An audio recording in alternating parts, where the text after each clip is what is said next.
भगवान श्री राम का मंदिर अयोध्या में बनकर तैयार हो चुका है, लेकिन अभी कुछ ऐसी चमत्कारी घटना सामने आ रही है जिसे देखकर हर कोई हैरान है, जो गिद्ध पिछले कई सालों में हमें नजर भी नहीं आए। अचानक अयोध्या के अंदर बड़ी संख्या में गिद्धों का झुंड पहुंच गया है। कई लोग इन्हें साक्षात जटायु कह रहे हैं, जो भगवान श्री राम के मंदिर की प्राण प्रतिष्ठा में शामिल होने के लिए आए हैं। लोगों को हैरानी इसलिए हो रही है क्योंकि जो गिद्ध की प्रजाति विलुप्त होने की कगार पर है, साल 2000 के बाद इतनी संख्या में कहीं पर भी नजर नहीं आई, और इतनी बड़ी संख्या में अयोध्या पहुंच जाना वाकई में भगवान श्री राम का चमत्कार है। और ये जब खबर मीडिया के अंदर पहुंची तो सब जगह भगवान श्री राम के चमत्कार की चर्चा होने लगी। इस चमत्कार को आज साइंटिस्ट भी मान रहे हैं। आज के इस वीडियो में भगवान श्री राम के मंदिर बनने वक्त हुए वह चमत्कार बताएंगे जिसे सुनकर आप भी चौंक जाएंगे।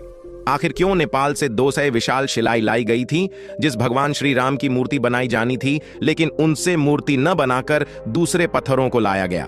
वीडियो शुरू करें उससे पहले कमेंट में जय श्री राम जरूर लिख दें और वीडियो को एक लाइक जरूर करें। शुरू करते हैं आज का वीडियो। दोस्तों, जिस मौके का पूरी दुनिया इंतजार कर रही थी, अब वह घड़ी आ गई है।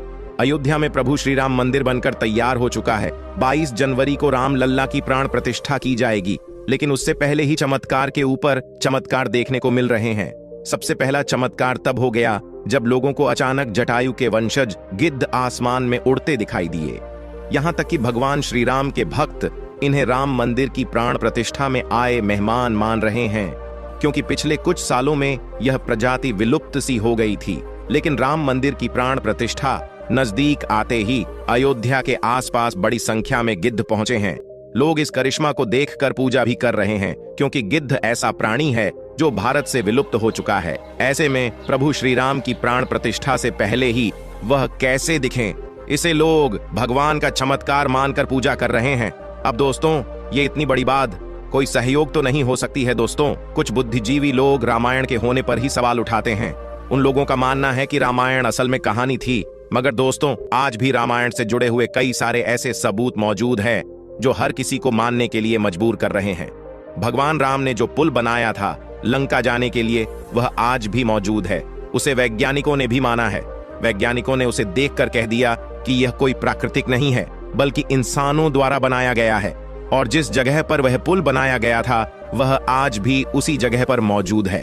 उस समय भगवान श्री राम ने अपने चमत्कार से पत्थर को पानी के अंदर तेरा दिया था, और उन टेढ़ते हुए पत्थरों पर कदम रख के वानर सेना लंका में गई थी।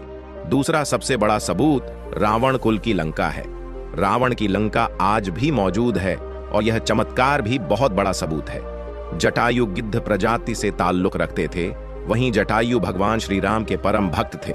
दोस्तों, जटायु और भगवान श्री राम के बारे में रामायण में भी कई बार हमें जिक्र मिलता है। त्रेता युग में जब भगवान श्री राम को अपने पिता द्वारा वनवास का आदेश मिला था, तब पंचवटी में भगवान श्री राम की पक्षीराज जटायु से मुलाकात हुई थी। पक्षीराज जटायु माता सीता को अपनी पुत्री के समान मानते थे। दरअसल जब रावण माता सीता का हरण करके ले जा रहा था, तब जटायु ने ही लंकापति रावण को सीता माता की रक्षा के लिए युद्ध किया था। वहीं जटायु, जिन्होंने अपने पंखों से रावण को बहुत चोट पहुंचाई थी, रावण के शरीर को जटायु ने लहूलुहान कर दिया था। इस संघर्ष में जटायु ने अपने प्राणों की आहुति दी थी। छत्तीसगढ़ के दंडकारण्य में गिद्धराज जटायु का मंदिर है। यह वह स्थान है जब सीता का अपहरण कर रावण पुष्पक विमान से लंका जा रहा था, तो सबसे पहले जटायु ने ही रावण को रोका था। राम की राह में जटायु पहले शहीद थे। राम कथा में प्रसंग आता है जब जटायु के भाई संपाति ने कहा कि मेरे पंख कमजोर है, मगर आंख दूर की चीजें देख सकती हैं, इसीलिए मैं सीता जी को अशोक वाटिका में बैठी देख रहा हूं। इसलिए लोग इन्हें साक्षात जटायु के वंशज मान रहे हैं। दोस्तों, अयोध्या नगरी के अंदर ही भगवान श्री राम का जन्म हुआ था, जिसका वाल्मीकि रामायण में भी जिक्र है। सालों तक चले राम राज्य के बाद जब श्री राम ने जल समाधि ले ली, तो अयोध्या नगरी सूनी हो गई। पौराणिक मान्यताओं के अनुसार उज्जैन के राजा विक्रमादित्य जब यहाँ राज्य करने आए, तो उन्हें उजाड़ भूमि पर कुछ चमत्कार दिखाई देने लगे। खोज की तो पता चला कि ये श्री राम की जन्मभूमि है। इसके बाद उन्होंने यहाँ श्री राम के भव्य मंदिर का निर्माण कराया, जिसमें काले रंग के कसौटी पत्थर वाले 84 स्तंभ थे।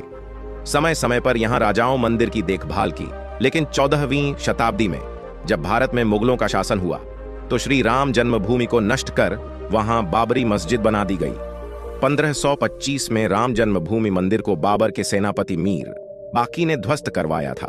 बाबरी मस्जिद की 3 गुंबद थी, जिसके बाहरी हिस्से में एक चबूतरे में श्री राम के बाल स्वरूप की पूजा होती थी। इसे राम चबूतरा कहते थे। लेकिन 1950 में बाबरी मस्जिद के मुख्य गुंबद के ठीक नीचे वही मूर्ति निकली जो सदियों से राम चबूतरे पर विराजमान थी। बाबरी मस्जिद और राम जन्मभूमि मंदिर पर सालों चले विवाद के बाद आखिरकार श्री राम की अपनी जन्मस्थली पर प्राण प्रतिष्ठा हो रही है। अब एक सवाल यह है कि आखिर अयोध्या में भगवान श्री राम की मूर्ति बनाने के लिए नेपाल से 200 विशाल पत्थरों को लाया गया था। इन पत्थरों को लाने के बाद आखिर क्यों उन पत्थरों से मूर्ति नहीं बनाई गई? ऐसी क्या वजह थी कि नेपाल के उन 200 पत्थरों की जगह दूसरे पत्थरों का इस्तेमाल किया गया? दरअसल राम मंदिर के निर्माण का काम पूरा होने के बाद फरवरी में नेपाल के काली गंदगी तट से 200 शिलाएं अयोध्या लाई गई थीं। इन 200 शिलाओं का वजन 14 दल और 27 टन था। शुरुआत में इन शिलाओं से राम मूर्ति बनाए जाने की बात सामने आई, लेकिन बाद में पता चला कि इन शिलाओं को राम मूर्ति बनाने के लिए उचित नहीं पाया गया। भारतीय मीडिया में छपी कुछ खबरों के मुताबिक इन पत्थरों से मूर्ति नहीं बनाए जाने की एक वजह राम मंदिर से जुड़े संतों की ओर से जताई गई आपत्ति थी। खबरों के मुताबिक कुछ संतों का मानना था कि इन पत्थरों को मूर्ति निर्माण में इस्तेमाल नहीं कर सकते, क्योंकि कालिंदी की चट्टानों को तोड़ा नहीं जाना चाहिए, क्योंकि वे शालिग्राम के बराबर है। हालांकि अयोध्या पहुंचे नेपाली प्रतिनिधियों के मुताबिक इन शिलाओं की तकनीकी जांच के बाद मूर्तिकारों ने कहा कि ऐसी शिला से मूर्ति तराशना संभव नहीं है। इसके बाद दूसरे पत्थरों से मूर्तियां बनाई गई। नेपाली प्रतिनिधियों के मुताबिक 27 टन वजनी शिला पर मूर्ति तराशने की कोशिश की गई थी। शिला को शालिग्राम माना गया, लेकिन 27 टन वाली शिला भी उपयुक्त न पाए जाने के बाद दोनों शिलाओं को राम मंदिर निर्माण स्थल के पास रखा गया है। भारतीय मीडिया के मुताबिक राम मंदिर के गर्भगृह में रखने के लिए देश के अलग अलग जगहों से लाए गए पत्थरों से 3 मूर्तियां बनाई गई हैं। इनमें से सबसे अच्छी मूर्ति का चयन कर उसे गर्भगृह में स्थापित किया जाएगा। दोस्तों, अयोध्या में दुनिया का सबसे बड़ा विशाल मंदिर बन रहा है। लोग बेसब्री से इंतजार कर रहे हैं। राम मंदिर के लिए कुल 168 एकड़ जमीन है, जिसे 2 एकड़ में मंदिर बन रहा है। पहले मंदिर के मुख्य शिखर की ऊंचाई 128 फीट थी, अब यह 161 फीट होगी। 3 की जगह 5 गुंबद और एक मुख्य शिखर होगा। वैसे तो साल 2020 में ही काम शुरू कर दिया गया था। प्रधानमंत्री नरेंद्र मोदी ने 5 अगस्त 2020 को अयोध्या में राम मंदिर की आधारशिला रखी थी। साल 1992 में बाबरी मस्जिद को ढा दिया गया था, जिसके बाद हिंदू पक्ष और मुस्लिम पक्ष के बीच इलाहाबाद हाई कोर्ट से लेकर सुप्रीम कोर्ट तक लंबी कानूनी लड़ाई चली। इसके बाद नवंबर 2019 में ऐतिहासिक फैसला सुनाया और आदेश दिया कि अयोध्या में विवादित जमीन पर मंदिर बनाया जाए। इस फैसले में यह भी शामिल था कि केंद्र सरकार मस्जिद के निर्माण के लिए सुन्नी वक्फ पट के 5 एकड़ जमीन उपलब्ध कराए। अब दोस्तों, आप इसे लेकर क्या सोचते हैं? कमेंट के माध्यम से जरूर बताएं। आज के इस वीडियो में इतना ही। कमेंट में जरूर लिखें, जय श्री राम, जय सनातन धर्म।